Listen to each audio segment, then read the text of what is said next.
Hello friends, आज हम पढ़ने जा रहे हैं इंडियन हिस्ट्री के अंतर्गत मुग़ल वंश के हम अंतर्गत अकबर को पढ़ेंगे, जिनका टाइम पीरियड है 1556 से ईस्वी से लेकर 1605 ईस्वी तक। इनका जन्म 15 अक्टूबर 1542 ईस्वी को हुआ था। इनका जन्म स्थान सिंधु अमरकोट राजा बीरबल के महल में हुआ था। राजा बीरसाल के महल में हुआ था। इनका पूरा नाम जलालुद्दीन मोहम्मद अकबर था। इनके पिता का नाम हुमायूं था। इनकी माता का नाम हमीदा बानो बेगम था। इनका राज्याभिषेक 14 फरवरी 1556 ईस्वी कालानौर पंजाब में हुआ था। इनके संरक्षक बैरम खां थे। राज्याभिषेक करने वाले मौलवी इनका अबुल मिर्ज़ा कासिम थे। अकबर की निम्न शादियाँ हुई थी। अकबर का पहला विवाह रुकैया बेगम यानी हिंदाल की पुत्री के साथ हुआ था। अकबर का द्वितीय विवाह सलीमा सुल्तान यानी बुआ गुलरुख बेगम की पुत्री के साथ हुआ था। अकबर का तृतीय विवाह सलीमा बेगम यानी बैरम खां की विधवा पत्नी के साथ हुआ था। और 1562 ईस्वी में अकबर का पहला राजपूत विवाह आमेर के राजा भारमल उर्फ बिहारी मल कछवाहा वंश की पुत्री हरखा बाई उर्फ जोधाबाई के साथ हुआ था। 1562 ईस्वी में अकबर चादर चढ़ाने के लिए अजमेर में ख्वाजा मोइनुद्दीन चिश्ती के दरगाह में जा रहे थे। उसी समय आमेर यानी जयपुर के राजा बारमल या बिहारी मल ने अकबर को अपनी पुत्री से विवाह करने का प्रस्ताव रखे थे।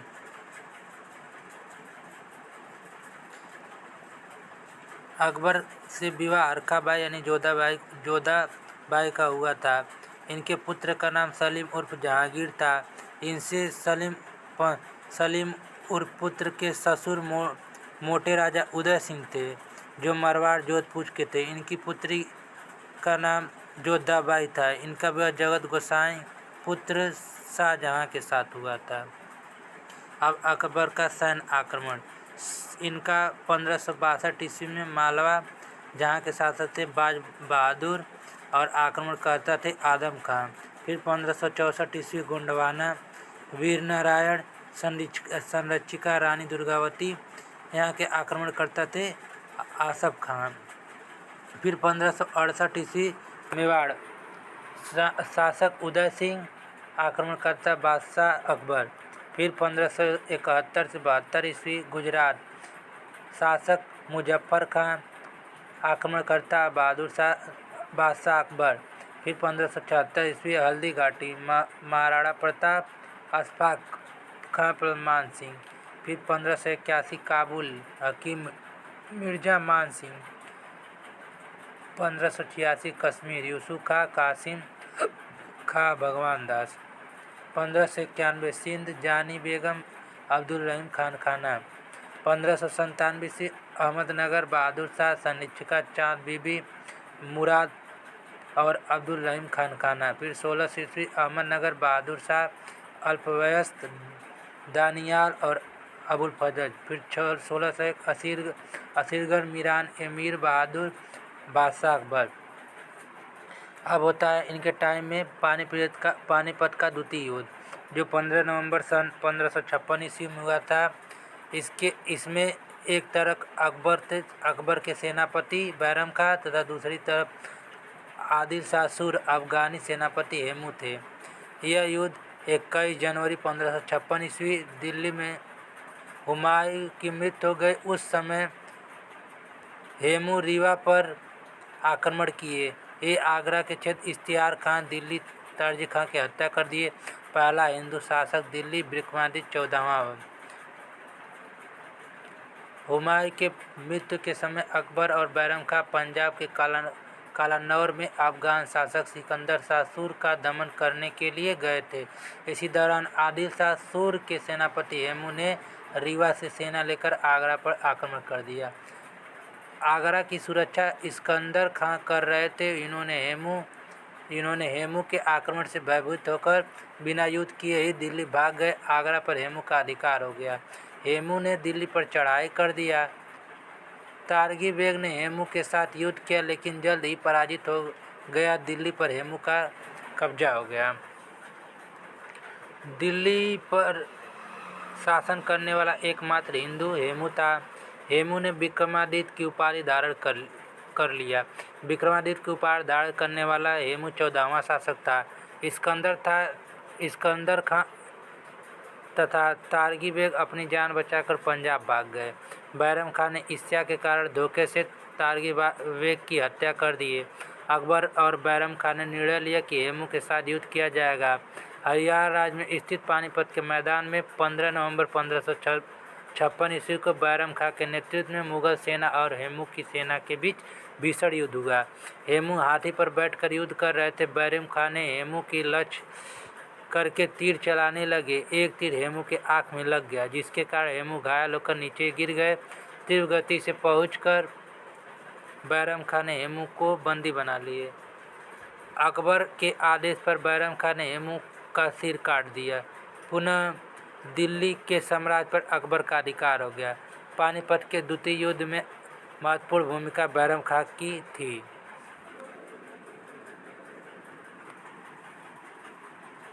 बैरम खां का उत्थान एवं पतन 1556 से 1560 ईस्वी। अकबर के समय में बैरम खां संरक्षिका 1556 से 60 ईस्वी तक। यह नूरंकिस तथा तानाशाह थे। यह ईसा सुन्नी संप्रदाय के, यह सभा संकालू सभा के थे। इनका गुण बैरम खां, यह कर्तव्यनिष्ठ, स्वामी भक्ति, मुगलों से प्रेम। बैरम खां के शत्रु महा अनंगा, जीजी अनंगा, अदम खां, शमसुद्दीन, पीर मोहम्मद, हमीदा बानो बेगम। 1560 ईस्वी में अकबर शिकार खेलने के बहाने अपनी माता से मिलने दिल्ली चले गए। हमीदा बानो बेगम ने बैरम खां की शिकायत अकबर से की थी, अतः अकबर ने दिल्ली से फरमान जारी कर दिया, जिसके तहत बैरम खां को मक्का जाने का आदेश दे दिया। बैरम खां धन पंजाब ले गए। मुल्का अकबर पीछा करते हुए पीर मोहम्मद, फिर इनके साथ तिलवाड़ा का युद्ध हुआ। 1560 ईस्वी बैरम खां और पीर मोहम्मद पंजाब लुधियाना ब्यास नदी, जिसमें पराजय हो जाए। बैरम खां की बंदी बनाकर अकबर के दरबार में उपस्थित किया गया। इनके अकबर ने बैरम खां को 3 विकल्प चुनने का अधिकार दिया। चंदेरी और भिलसा का सूबेदारी इन्हें प्रदान किया जाए तथा बादशाह की व्यक्तिगत सलाहकार नियुक्त किया जाए तथा मक्का जाने की अनुमति दी गई। बैरम खां ने अपने परिवार के साथ गुजरात के रास्ते मक्का की यात्रा शुरू कर दी। मुबारिक खां अफगानी के शत्रुता के कारण 1560 ईस्वी में बैरम खां की हत्या कर दिया। शिया संप्रदाय के मौलवियों ने बैरम खां को गुजरात के कब्रिस्तान में दफनाए थे। बैरम खां के मृत्यु के बाद अकबर ने बैरम खां की विधवा पत्नी सलीमा बेगम से विवाह कर लिए। बैरम खां के पुत्र अब्दुल रहीम को अपना पुत्र अकबर ने स्वीकार कर लिया। मालवा 1562 ईस्वी। यहाँ के शासक बाज बहादुर थे और आक्रमणकर्ता आदम खां। मालवा को उत्तर भारत का प्रवेश द्वार कहा जाता था। मालवा व्यापारिक दृष्टि से महत्वपूर्ण था। मालवा के शासक बाज बहादुर और उनकी पत्नी रूपवती संगीत प्रेमी थे। इनके दरबार में प्रतिदिन नृत्य एवं संगीत होता था। बाज बहादुर अपने साम्राज्य के प्रति उदासीन रहते थे। 1562 ईस्वी में अकबर के आदेश पर आदम खां मालवा पर आक्रमण करके बाज बहादुर को पराजित कर दिया। बाज बहादुर पराजित होकर गुजरात भाग गए। रानी रूपमती को बंदी बना लिया गया। आदम खां के गलत दृष्टि डालने के कारण रानी रूपवती ने अपने अस्तित्व की रक्षा के लिए जहर खाकर आत्महत्या कर ली। मालवा से लूटे हुए धन का अधिकांश भाग आदम खां अपने पास रख लिए। इससे अकबर नाराज होकर आदम खां को मालवा के सूबेदारी पद से हटा दिया। आदम खां ने अपने बहनोई शमसुद्दीन की हत्या राज दरबार में मंत्रीगणों के सामने कर दिया। अतः बादशाह अकबर के आदेश पर आदम खां को सिर के तरफ 2 मंजिले महल से नीचे फेंक दिया गया, जिसके कारण आदम खां की मृत्यु हो गई। मालवा की सूबेदारी पीर मोहम्मद को सौंप दी गई। गुजरात के सेना के सहायता से बाज बहादुर मालवा पर अधिकार करने के लिए आक्रमण कर दिए। आक्रमण से भयभीत होकर पीर मोहम्मद घोड़े पर सवार होकर भागने लगे। उसी दौरान नर्मदा नदी में घोड़े सहित पीर मोहम्मद गिर गए, जिसके कारण इनकी मृत्यु हो गई।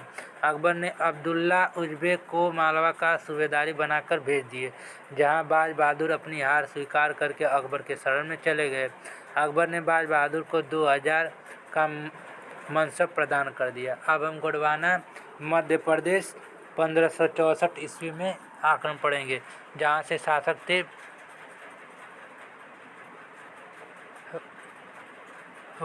वीर नारायण राव, जो अल्पवयस्क थे। इनकी संरक्षिका बनी रानी दुर्गावती। आक्रमणकर्ता असफ खां अकबर के सेनापति। गोंडवाना का क्षेत्र समृद्धशाली था। रानी दुर्गावती अपने पुत्र की संरक्षिका के रूप में शासन कर रही थी। रानी दुर्गावती मुआबा के चंदेल वंश से संबंधित थी। 1564 ईस्वी में असफ खां ने सेना लेकर गोंडवाना की राजधानी चौरागढ़ पर आक्रमण कर दिए। इस युद्ध में वीर नारायण मारे गए। रानी दुर्गावती वीरतापूर्वक युद्ध करती हुई पराजित हो गए। रानी दुर्गावती वीरतापूर्वक युद्ध करते हुए पराजित हो गई। रानी दुर्गावती को गिरफ्तार से बचने के लिए अपने कटार से आत्महत्या कर लिया। अकबर ने आसफ खां की वीरता से प्रसन्न होकर गोंडवाना की सूबेदारी सौंप दी गई। अब पढ़ेंगे मेवाड़ आक्रमण 1568 ईस्वी, जहाँ के शासक थे राजा उदय सिंह, जो सिसोदिया वंश के थे। यहाँ के आक्रमणकर्ता बादशाह अकबर थे। 1568 ईस्वी में अकबर ने मेवाड़ के ऊपर चढ़ाई कर दिया। मंत्रीगणों के सलाह पर उदय सिंह अपने परिवार सहित सुरक्षित स्थान पर चले गए। मेवाड़ की सुरक्षा का दायित्व योग सेनापति जयमल एवं फला के ऊपर सौंप दिया गया। अकबर के साथ दोनों सेनापतियों ने वीरता के साथ युद्ध किए। अंततः जयमल और फला युद्ध में मारे गए।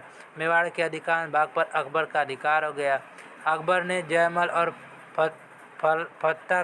फला की वीरता से प्रभावित होकर दोनों की मूर्तियां राज दरबार में मुख्य द्वार पर लगवाए थे। अब गुजरात विजय 1571 ईस्वी से 72 ईस्वी, जहाँ के शासक थे मुजफ्फर खां तृतीय। यहाँ आक्रमणकर्ता बादशाह अकबर थे। पश्चिमी देशों के साथ गुजरात बंदरगाह से व्यापार होता था। यह राज्य आर्थिक दृष्टि से बहुत महत्वपूर्ण था। इस क्षेत्र में अपार धन संपदा था। गुजरात समुद्र के किनारे था। इसी बंदरगाह के माध्यम से मुस्लिम तीर्थयात्रा मक्का मदीना की यात्रा करते थे। 1571 से 72 ईस्वी में अकबर ने साम्राज्य विस्तार की दृष्टि से गुजरात पर आक्रमण कर दिए। थोड़े संघर्ष के बाद मुजफ्फर खां तृतीय पराजित हो गए और अधीनता स्वीकार कर लिए। अकबर ने मिर्जा अजीज कोका को गुजरात का सूबेदार बना दिए। इसी दौरान गुजरात में जन विद्रोह हो गया। मुजफ्फर खां मारे गए। मिर्जा हुसैन मिर्जा गुजरात के स्वतंत्र शासक बन गए। मिर्जा अजीज कोका ने गुजरात के पतन को समाचार अकबर के पास फतेहपुर सीकरी भेज दिए।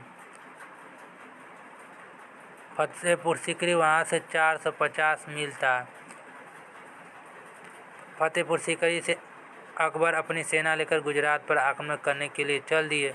अकबर ने 450 मील 720 किलोमीटर की दूरी 9 दिन में पूरा करके पुनः गुजरात पर आक्रमण करके मिर्जा हुसैन की हत्या कर दी। अकबर ने पुनः मिर्जा अजीज कोका को गुजरात का सूबेदारी दे दिए। गुजरात आक्रमण के दौरान अकबर पहली बार समुद्र देखे और पुर्तगालियों के संपर्क में आए थे। अब हल्दी घाट का युद्ध 18 जून 1576 ईस्वी। यह युद्ध महाराणा प्रताप उर्फ कीका, मुगल सेनापति मान सिंह और आसफ खां के बीच हुआ, जिसमें महाराणा प्रताप पराजय हो गए। राजा उदय सिंह की मृत्यु के बाद उत्तराधिकारी महाराणा प्रताप बने थे। इन्होंने मुगलों से अपनी राजधानी चित्तौड़ छीनने के लिए प्रयास करने लगे। अरावली पर्वत में स्थित गोगुंडा के निकट हल्दी घाटी के मैदान में मुगल सेना के साथ युद्ध करते हुए महाराणा प्रताप हार गए। युद्ध क्षेत्र से महाराणा प्रताप घायल अवस्था में भाग गए। महाराणा प्रताप जीवन पर्यंत मुगलों के साथ साथ संघर्ष करते रहे। अंततः 1597 ईस्वी में महाराणा प्रताप की मृत्यु हो गई। अब काबुल का युद्ध पढ़ेंगे 1581, जहाँ के शासक थे हकीम मिर्जा और आक्रमणकर्ता मान सिंह। सुन्नी संप्रदाय के लोग अकबर को इस्लाम विद्रोही मानते थे। जौनपुर का काजी मुल्ला याजादी अकबर के साथ अप्रत्यक्ष रूप से शत्रुता रखते थे। अकबर के विद्रोही मंत्रियों ने काबुल के शासक हकीम मिर्जा से पत्र व्यवहार करके भारत पर आक्रमण करने का निमंत्रण दिए थे।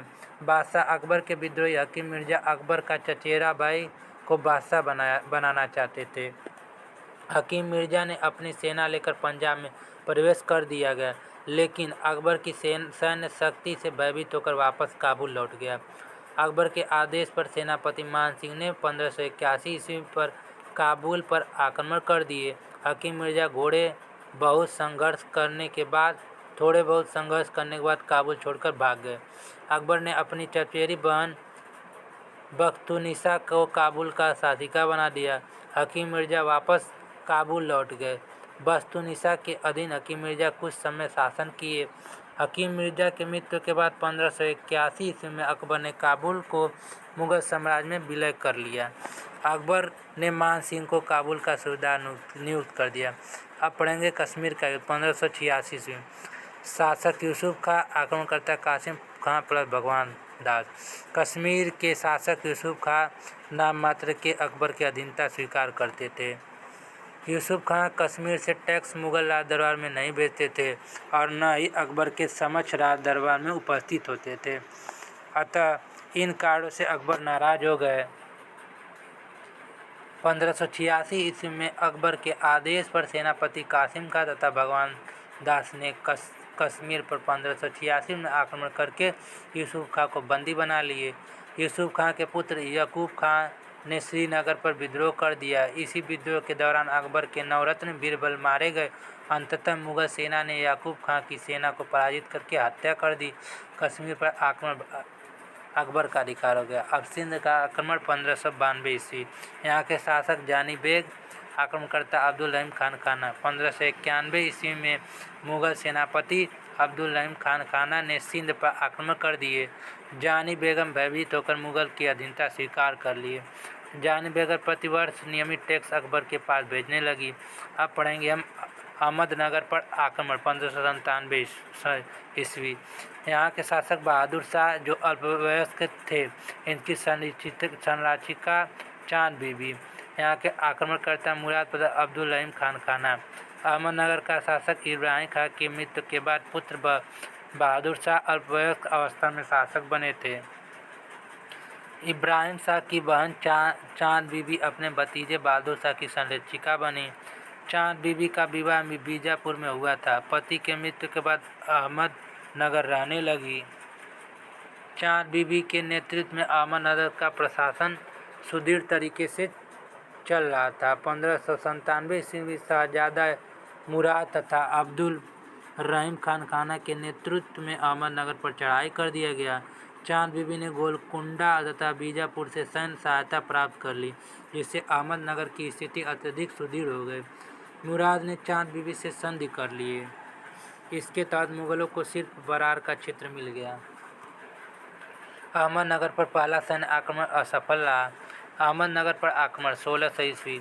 शासक बहादुर शाह, आक्रमणकर्ता दानियाल प्लस अबू फजल। 1600 ईस्वी के दौरान अहमदनगर में गृह युद्ध शुरू हो गया।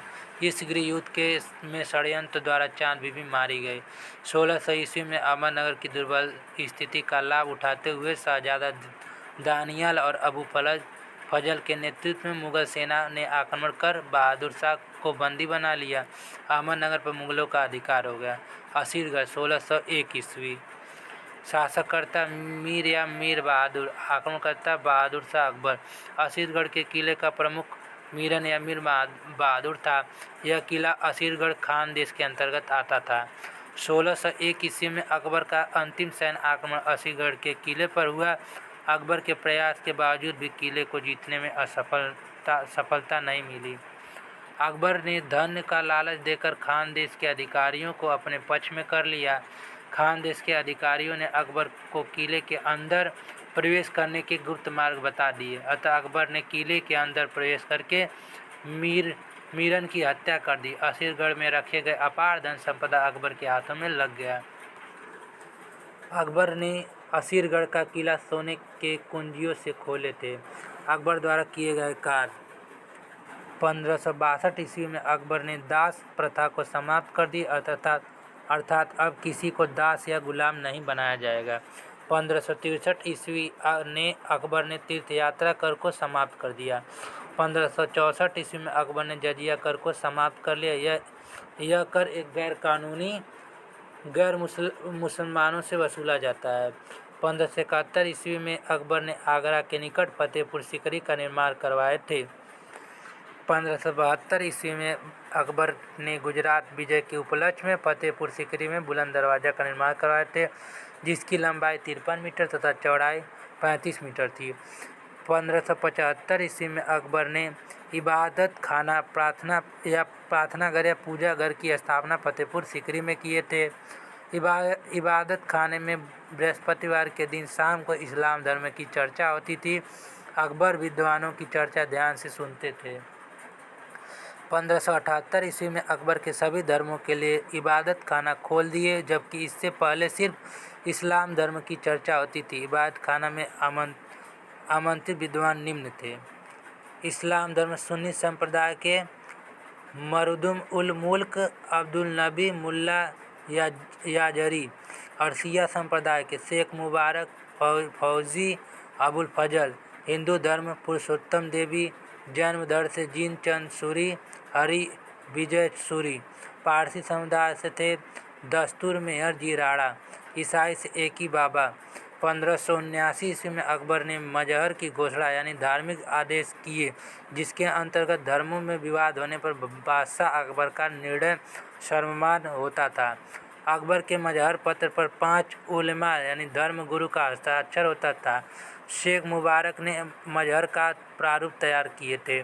1582 ईस्वी में अकबर ने एक नया धर्म दीन इलाही तौहीद इलाही चलाए थे। इसे सर्वेश्वरवाद भी कहा जाता था। इसका उद्देश्य सभी धर्मों के बीच सामंजस्य स्थापित करना था। अकबर ने दीन इलाही धर्म चलाकर उलेमा के प्रभाव को क्रम कर दिए। अकबर स्वयं रविवार के दिन लोगों को स्वेच्छा से दीन इलाही धर्म में दीक्षित करते थे, यानी शिक्षा दीक्षा देते थे। अबुल फजल को दीन इलाही धर्म को पुरोहित बनाया गया। आईने अकबरी पुस्तक के अनुसार दीन इलाही धर्म स्वीकार करने वाले लोगों की संख्या मात्र 18 थी।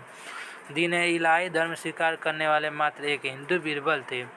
स्मिथ महोदय ने दीन इलाही धर्म को अकबर की बुद्धिमत्ता का नहीं बल्कि मूर्खता का स्मारक बताए थे। 1583 ईस्वी में अकबर ने नया कैलेंडर इलाही संवत चलाए थे। 1577 ईस्वी में अकबर ने सिखों के चौथे गुरु रामदास को 500 बीघा जमीन दान में दिए थे। कालांतर में इसी जमीन में गुरु रामदास ने अमृतसर शहर बसाए थे। अकबर ने पारसी समुदाय के विद्वान दस्तूर जी मेहर राणा को 200 बीघा जमीन अनुदान में दिए थे। फिर 1577 ईस्वी में अकबर चांदी का चकोर सिक्का जलाली चलवाए थे। अकबर ने मोहर नामक सोने का सिक्का चलवाए थे। अकबर ने सोने का बड़ा सिक्का शराब चलाए थे। अकबर ने हिंदू धर्म से प्रभावित होकर राम सीता की आकृति वाले सिक्का चलवाए थे। अकबर असीरगढ़ विजय के उपलक्ष्य में बाज आकृति के सिक्के चलाए थे तथा बुलंद दरवाजे की ऊंचाई बताए थे। अकबर के समय में चित्रशाला विभाग की स्थापना हुआ था। अकबर के काल में अनुवाद विभाग की स्थापना किया गया। अनुवाद विभाग का प्रमुख फौजी को बनाया गया। अकबर के काल में पहली बार कुरान की पुस्तक का फारसी अनुवाद किया गया। अकबर के समय महाभारत का फारसी अनुवाद रजनमा नाम से किया गया। अकबर के समय में मोहम्मद हुसैन नाजिर गज़ल तथा जमालुद्दीन उर्फ कसीदा तुर्कबंदी लिखते थे। अकबर के समय में निम्न पुस्तकों का फारसी अनुवाद निम्न विद्वानों द्वारा किया गया: रामायण का अब्दुल कादिर बदियानी, महाभारत का अब्दुल कादिर बदियानी, अथर्ववेद इब्राहिम सिरहिंदी, भगतपुरा राजा टोडरमल। अकबर के राज दरबार में 9 रत्न विद्वान रहते थे जो निम्न थे: अकबर के 9 रत्न राजा टोडरमल तानसेन, मानसिंह, बीरबल, फैजी, अबुल फजल, अब्दुल रहीम खानकाना, मुल्ला दो प्याजा, हकीम मुमाज। अकबर के समय प्रसिद्ध चित्रकार निम्न थे। चित्रकार के नाम: मीर सैयद अली, अबू समद, फारूक बेग, जगन्नाथ, बालमुकुंद, सामवल दास, महेश, दशवंत, बसवान, ताराचंद। अकबर के समय प्रसिद्ध पुस्तक एवं लेखक: अकबरनामा के लेखक फैजी आईने अकबरी, अबुल फजल, तबक़ात-ए-अकबरी, निज़ामुद्दीन मोहम्मद, मुनिखाज उल तवारीख, बदाइनुन दीवान अल्फ़ी, मुल्ला दुआउद अकबर ने प्रसिद्ध अबू समद को सीरी कलम तथा मोहम्मद हुसैन नाजिर गज़ल गायक जड़ी कलम की उपाधि प्रदान किए थे। अकबर ने जैन विद्वान हरि विजय सूरी को जगतगढ़ तथा जिनचंद सूरी को युग प्रदान की उपाधि प्रदान किए थे। अकबर ने प्रसिद्ध संगीतज्ञ तानसेन को कोठभरण विलास की उपाधि दिए थे। प्रसिद्ध चित्रकार दशवंत ने 1584 ईस्वी में विचित पागल होकर आत्महत्या कर ली। अकबर ने 1565 ईस्वी में आगरा का किला तथा लाहौर का किला बनाए थे। अकबर ने 1573 ईस्वी में अजमेर का किला तथा 1583 ईस्वी में इलाहाबाद का किला बनवाए थे। अकबर ने फतेहपुर सीकरी में अपनी द्वितीय राजधानी बनाए थे। फतेहपुर सीकरी में पंचमहल का निर्माण करवाए थे। अकबर ने बाल विवाह एवं सती प्रथा पर प्रतिबंध लगाए थे। इन्होंने विधवा पुनर्विवाह का समर्थन किए थे। अकबर ने बाल विवाह को रोकने के लिए लड़कों के विवाह की आयु 16 वर्ष तथा लड़कियों की विवाह 14 वर्ष निर्धारित किए थे। अकबर ने वेश्याओं के लिए शैतानपुर नामक नगर बसाए थे। अकबर के समय में सलीम ने 1602 ईस्वी ओरछा के शासक वीर सिंह बुंदेला के माध्यम से अबुल फजल की हत्या कर दी। अकबर के काल में 1599 ईस्वी में शाहजादा मुराद तथा 1604 ईस्वी में शाहजादा दानियाल की मृत्यु अत्यधिक शराब पीने के कारण हो गई। अकबर के समय में सर्वप्रथम 1580 ईस्वी में मुगल साम्राज्य को 5 प्रांतों में बांटा गया, जो निम्न थे: दिल्ली, आगरा, इलाहाबाद, अवध, बिहार, बंगाल, लाहौर, मुल्तान, काबुल, मालवा, अजमेर, अहमदनगर, बरार, खानदेश। आज अकबरी पुस्तक में प्रांतों की संख्या 12 बताई गई है। किसका घोड़े के साथ साथ रेगिस्तान में भटकते हुए मंजून चित्र बसावन बनाया था। गुजरात विजय के बाद राजा टोडरमल ने मनसबदारी प्रथा की शुरुआत की थे। 25 अक्टूबर 1605 ईस्वी को अकबर की मृत्यु आगरा में हो गई। इन्हें आगरा के निकट सिकंदरा के कब्रिस्तान में दफनाया गया। जौनपुर का काजी न्यायाधीश मुल्ला याचारी ने अकबर को इस्लामी विद्रोही बताते हुए फतवा जारी कर दिया। Thank you.